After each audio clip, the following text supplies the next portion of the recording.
A very good Friday to all of you watching Rwanda television news. It is time for news in English. These are the headlines.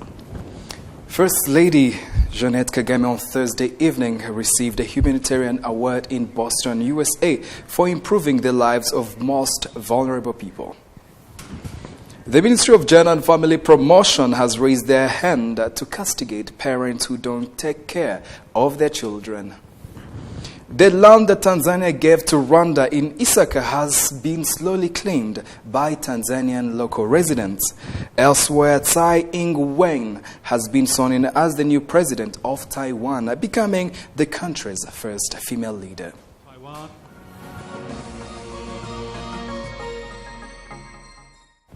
Welcome once again. I am Friday James bringing you the news tonight. Now, the First Lady, Mrs. Jeannette Kagame, last evening received the humanitarian award for her dedication for uplifting the lives of Rwandans and promoting the welfare of children and women through empowerment initiatives. The event was hosted at University of Massachusetts in Boston, USA. We have the story by Mutesi Telpista. Rwanda's First Lady, Mrs. Jeannette Kagame, was honored by Team Heart Medical Organization that focuses on bringing sustainable cardiac care to Rwanda. While in Boston, Mrs. Kagame joined the fundraising gala by Team Heart for the first cardiac center in Rwanda. Rwanda is expected to establish its first ever cardiac care center, a very vital facility in the care of patients diagnosed with cardiac complications. In her remarks, the Imbuto Foundation patron, Mrs. Kagame, lauded the role of Team Heart for having joined the government's efforts in the civil society to address health issues the country is grappling with 22 years after the genocide against the Tutsi, which brought the country to its knees. As a people that experience apathy in the face of suffering and the worst failure of humanity losing all faith in international institutions 22 years ago, your actions truly stand as the kind that help restore faith in humanity. You help further prove that, after all, the philosophy of being my brother's keeper is still alive. For the past 9 years, Team Heart organization has been conducting medical missions with doctors and volunteers in Rwanda to operate on people suffering from heart conditions. During that period, over 130 people have accessed life-saving cardiac treatment. We are thankful to your organization for having joined in the effort of the government of Rwanda and its civil society in helping address some of the most critical health issues still faced in our land. Indeed, the relevance of such issues as cardiovascular diseases cannot be downplayed. Evenings like this one, dedicated to raising funds to build a cardiac center, also serve as a reminder that prevention and treatment of heart diseases will ensure that they do not become a major cause of premature death and disability in Rwanda. David Wilson, Team Heart Board President, said the Cardiac Care Center will provide the preventive care and medical procedures that will save countless lives in Rwanda. Now, many children who return to schools after dropping out are mainly pointing to their parents as the leading cause for their situation, and officials remain right behind working to ensure their return. We have the details. Now, still talking about children, the Ministry of Gender and Family Promotion says it is going to impose penalties on parents who neglect their children, causing some of them to turn to the streets. The ministry is to start implementing the measures in an attempt to deal with the problem of street children. Serge Nore has the report. Officials from the ministry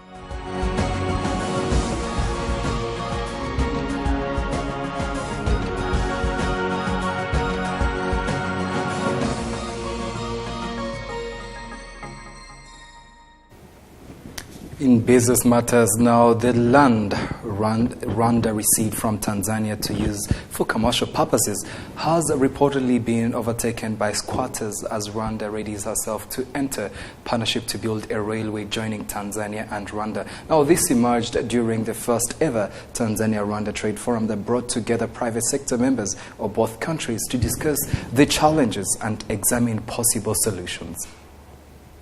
among the issues tabled for discussion. Vision News.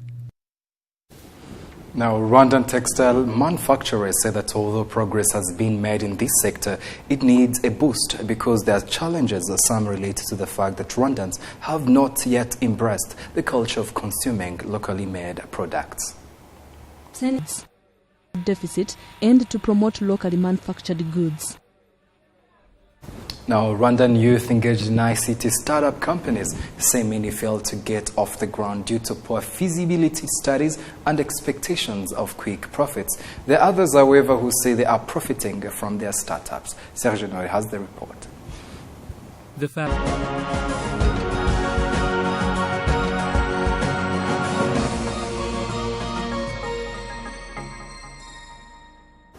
We now transition from ICT now into health. The Ministry of Health says that in addition to increasing medical scholarship to students in public colleges from 100 to 300, 3 private universities will also be allowed to conduct medical courses. This is understood to be a precursor to reduce the number of doctors seeking employment in private clinics and hospitals. Though there are no figures indicating. Now, before we transition onto the international scene, Serge filed a report on houses in Kigali city that are on verge of being demolished.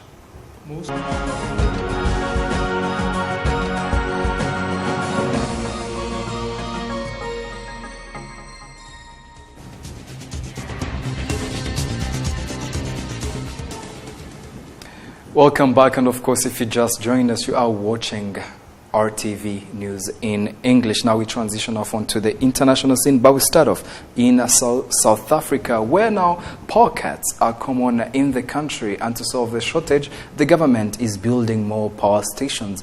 But with growing dependence on coal-fired power stations, environmental groups say the government's lack of commitment to renewable energy is to blame for the worsening quality of air. Black soil leads to. There were emotional scenes in Cairo as relatives, friends and colleagues gathered to grieve for the victims of the flight MS-804. Friday prayers were held at the Sultan Hassan Mosque in the Egyptian capital this Friday. We show you a forensic video of the disappearance of the plane, followed by the prayers in Egypt. Tsai Ing-wen has been sworn in as the new president of Taiwan, becoming the country's first female leader. In her inaugural address, she called for positive dialogue with China, which was not reciprocated by the mainland, who said regardless of what internal changes take place within Taiwan, China will oppose Taiwanese independence. China maintains that Taiwan must unify with the mainland eventually by force if necessary. However, Taiwanese public opinion is strongly against any sort of political union. Now, that story brings us to the end of tonight's news. But before we leave, let's remind you of the headlines. The First Lady Jeannette Kagame on Thursday evening received a humanitarian award in Boston, USA for improving the lives of the most vulnerable. The Ministry of Gender and Family Promotion has raised their hand to castigate parents who don't take care of their children. The land that Tanzania gave to Rwanda in Isaka has been slowly claimed by Tanzanian local residents. Tsai Ing-wen has been sworn in as the new president of Taiwan, becoming the country's first female leader.